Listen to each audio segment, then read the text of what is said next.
Welcome to another exciting episode of Maybe I could have cropped it down a little so it just showed the summit and the hotel itself. I probably should have done it that way, make it jump out even more.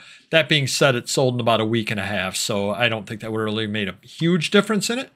But I saw this and I said, let me list it. But here's where you end up sinking time into it. And in this instance, it was good because it did end up selling.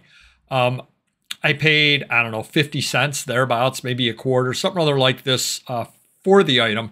And I didn't actually buy the item in and of itself. It was part of a bigger lot, and it wasn't something in the lot that caught my eyes. So it wasn't something that I went out of my way and said, oh, this is very, very good. It happened to be there, and I said, well, let me see what I can list on it. Well, I didn't know anything whatsoever about the Summit of New York. I'd never heard of it. I've been in New York City a fair number of times. Started doing a search. I did a search, East 51st, Lexington, Summit, et cetera, et cetera.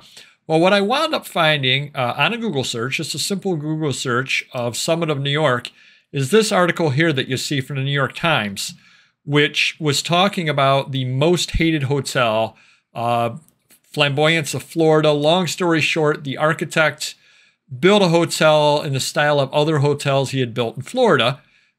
Didn't go over very well in New York City. New York City looked down on it and said, oh, what is that monstrosity doing here? It can stay down in Florida as far as we're concerned, et cetera, et cetera.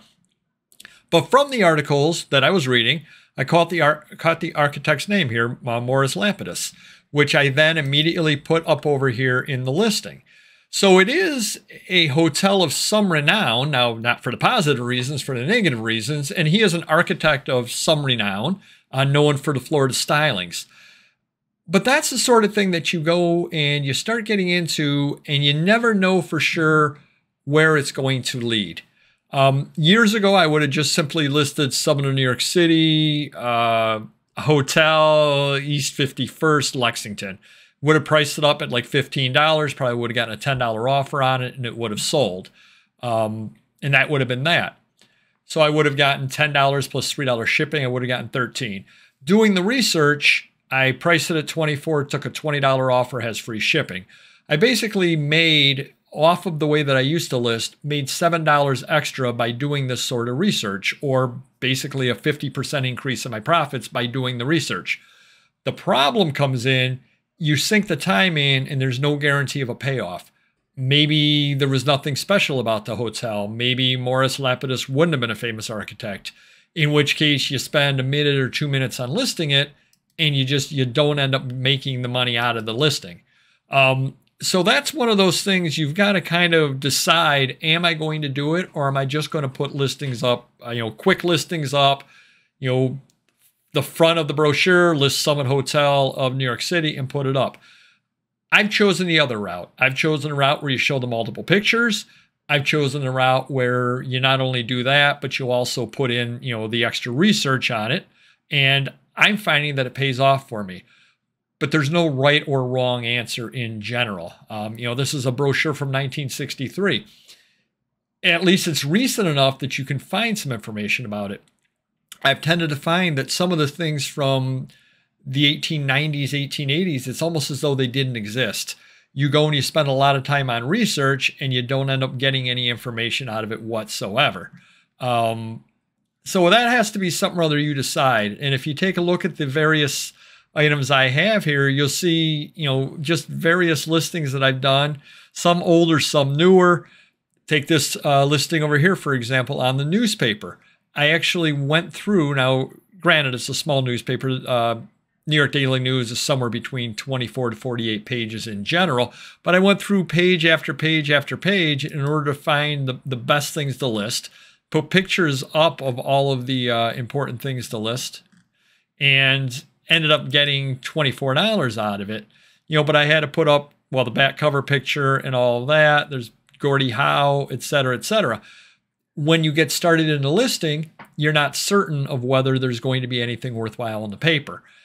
You have to invest the time in it. And again, in the old days, I would not have done so. I would have put it up at $15, would have taken a picture of the front back cover, just listed, I told Nixon and Mitchell tie is probably what my listing would have been, New York Daily News, and it would have sold eventually, would not have sold for as much money, and so on. And so that's a situation where you need to decide if you want to go with the quality listings, a lot more time investment. Really is. I tend to find that I get about 50% more in general, and that's assuming there isn't something, absolutely astonishing in it. But I tend to find I get about 50% more than I usually get, and that I move things faster, and that I do get more than my competition because I've invested the time.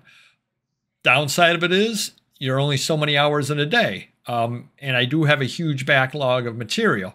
So I'm trading off the ability to get through a lot of items quickly in order to get more money out of each item. Well, I've got enough items, I'll probably never get them all listed anyway.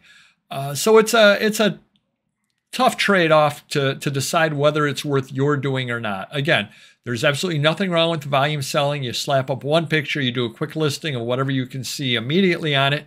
You will end up making the sales. They'll be a little bit slower, and you'll get less money out of them. But you also don't have to do the various research I do. Now, I happen to enjoy the research, and there's a lot of different ways you can research. You can do the Google and then search on various things.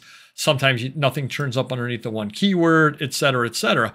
But as you go on through, you can just see, various listings that I've done and the money I've gotten out of them. And just, this one over here with the Ingenue magazine, I had to go through it, and you take a look at the table of contents, which of course I do provide to people as well, but then I have to figure out what in the table of contents would be most interesting for people to look at. Now, you can usually do, a skip by the letters of the editor page. You can do skip by a lot of the various pages, but you still have to take a look at the various articles to say, this is the article that's going to attract the most number of people wanting to buy it.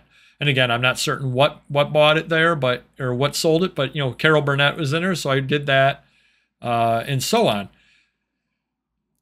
No right or wrong answer. You need to decide for yourself which way. But I did want to kind of to give a little bit of insight. Like, for instance, I'll show this opera program. I never would have gone this deep into it previously, but it's an opera program for the week. So what I did is I put up the program for each day of the week as to the various shows that were in there. That way people can take a look at it, and they don't ask you a question if so-and-so was in it or not, which is a regular question you get if you're listing various programs, playbills, and the like. So this actually saves you some time in that you don't have to dig it out later and say, yes, Giuseppe was in it or Giuseppe was not in it, and so on. So I would definitely, even if you're going with quick slap listings, I would suggest at least taking a scan of the cast page, because that will save you a lot of time, people asking you questions. A lot of people buy these because a relative was in the play or in the ballet or in whatever. So that's a quick way to cut down on your questions without taking a lot of time, extra time in the listing. But I guess what I wanted to show you out of today's video is what kind of goes into a better listing versus just a slap it up listing. Again, nothing wrong with slapping it up. You're trading off your time for money is what you're doing at that point, which is kind of what everything comes down to anyway. I personally enjoy doing the more involved listings. I feel good to get $20 out of a brochure. May not be the right thing for you, may not be suited for the way you're set up. You may not be wired to like to do the research. There's absolutely nothing wrong with that. And that ties back to one thing that I have said all along. And I've told Random Neighborhood Kid this, I've told Mr. Magazine this, and I'm telling you this, know yourself. There's absolutely probably no better advice I could give to anybody in life other than know yourself. If you know that you absolutely hate doing research, then don't do the listings that require a lot of research. Slap it up, take a little extra or a little less money off of it, take a little less time to list it, make the sale and move on. If you really enjoy doing the research, do it. But you also have to, Mr. Magazine, it's not worth it on most items for him to have somebody do the research, because again, you don't know how far down the rabbit hole you're going to get on an item. And you may end up spending 5 to 10 minutes trying to research something and finding nothing of value about the item. And if that's the case, especially as he's paying somebody, you've wasted 5 to 10 minutes. Now, I'm doing it myself. So although it's costing me money to do research. I also enjoy doing the research. So I get, enjoyment out of going down, finding something or other out, finding a hook to list on it. So that is a positive for me. But if you have to pay somebody to do it, it's probably not a positive for you. Or if you don't like doing the research, definitely don't do that. So that's today's video, and the advice I want to give you is know yourself and know if you want to get deep down into the listing. But that's just one item there. The Summit of New York City, found the architect out, found out, hey, it's I'm not going to say a historically important building because it's not historically important, but it's an eye-catching building and there's a story behind it. So I was able to relate enough of that story there just in the listing there, mentioning the architect to be able to make the sale. If I really had extra time on my hands, I would have gone beneath it and explained in there about, was the Florida architectural style, et cetera, et cetera. I didn't have that kind of time to invest in it. And to me, I don't know how much more I would have gotten out of it. Maybe I would have priced it at 28 or 32 if I had done that. I probably still would have taken a $20 offer. So know yourself, know what you're comfortable doing. There's no right or wrong answer. And I think that's what you're going to find out just in reselling in general. There's usually no right or wrong answer. I mean, there are some out and out wrong answers, obviously. But as long as you're following the general template, there's really no wrong way to do it. You get a decent picture up, you kind of list the general idea of what it is, you will end up making the sale. I went the extra step, got an extra few dollars out of it, and it was worthwhile to me. It may or may not be worthwhile to you. Hit the like button if you could, subscribe if you haven't already, and we will see you next video.